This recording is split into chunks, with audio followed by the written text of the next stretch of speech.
The chateau, into which my valet had ventured to make forcible entrance, rather than permit me, in my desperately wounded condition, to pass a night in the open air, was one of those piles of commingled gloom and grandeur which have so long frowned upon the Apennines, not less in fact than in the fancy of Mrs. Radcliffe. To all appearance, it had been temporarily and very lately abandoned. We established ourselves in one of the smallest and least sumptuously furnished apartments.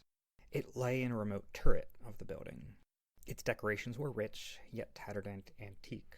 Its walls were hung with tapestry and bedecked with manifold and multiform armorial trophies, together with an unusually great number of very spirited modern paintings in frames of rich golden arabesque.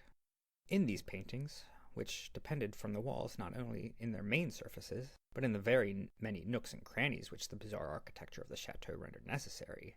In these paintings my incipient delirium, perhaps, had caused me to take deep interest, so that I bade Pedro to close the heavy shutters of the room, since it was already night, to light the tongues of a tall candelabrum which stood by the head of my bed, and to throw open far and wide the fringed curtains of black velvet which enveloped the bed itself.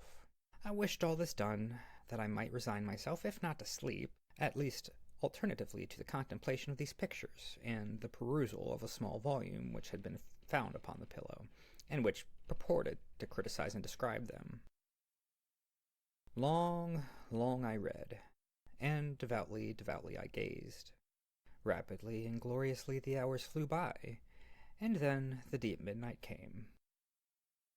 The position of the candelabrum displeased me, and, outreaching my hand with difficulty, rather than disturb my slumbering valet, I placed it so as to throw its rays more fully upon the book. But the action produced an effect altogether unanticipated. The rays of the numerous candles, for which there were many, now fell within a niche of the room which had hitherto been thrown into deep shade by one of the bedposts. I thus saw in vivid light a picture all unnoticed before.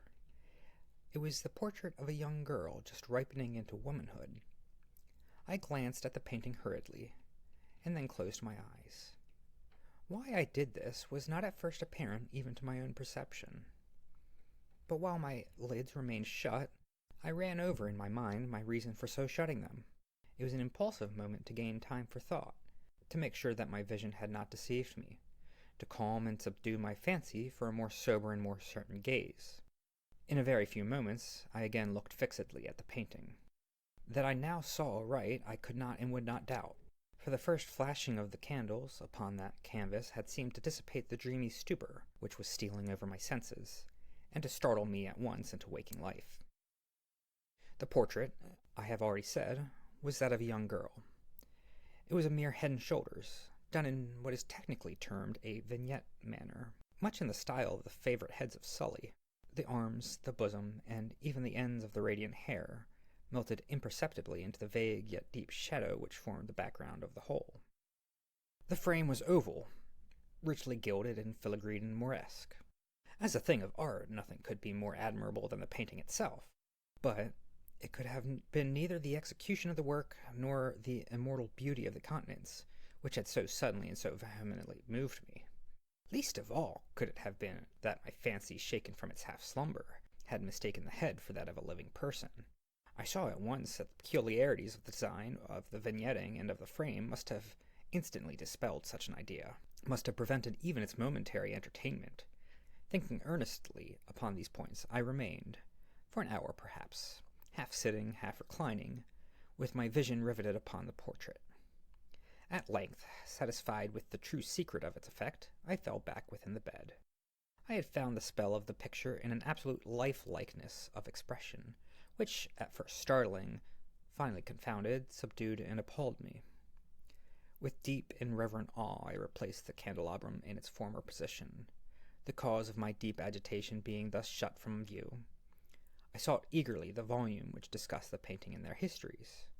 Turning to the number which designated the oval portrait, I there read the vague and quaint words which follow.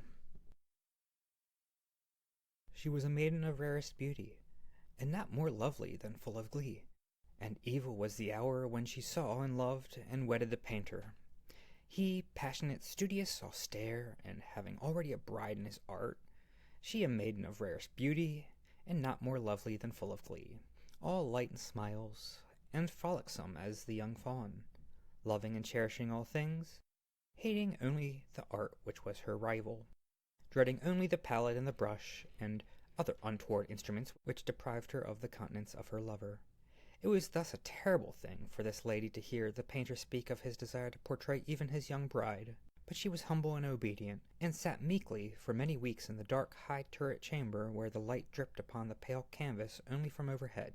But he, the painter, took glory in his work, which went on from hour to hour and from day to day, and he was a passionate and wild and moody man who became lost in reveries, so that he would not see that the light which fell so ghastly in that lone turret withered the health and the spirits of his bride, who pined visibly to all but him. Yet she smiled on, and still on, uncomplainingly, because she saw that the painter, who had high renown, took a fervid and burning pleasure in his task, and wrought day and night to depict her who so loved him, yet who grew daily more dispirited and weak. And in sooth some who beheld the portrait spoke of its resemblance in low words, as of a mighty marvel, and a proof not less of the power of the painter than of his deep love for her whom he depicted so surpassingly well. But at length, as the labor drew nearer its conclusion, there were admitted none into the turret, for the painter had grown wild with the ardor of his work, and turned his eyes away from the canvas rarely, even to regard the countenance of his wife. And you would not see that the tints which he spread upon the canvas were drawn from the cheeks of her who sat beside him. And when many weeks had passed, and but little remained to do, save one brush upon the mouth and one tint upon the eye, the spirit of the lady again flickered up as the flame within the socket of the lamp, and then the brush was given, and then the tint was placed, and, for one moment, the painter stood entranced before the work which he had wrought. But in the next, while he yet gazed, he grew tremulous and very pallid, and aghast, and crying with a loud voice, "This is indeed life itself!" turned suddenly to regard his beloved. She was dead.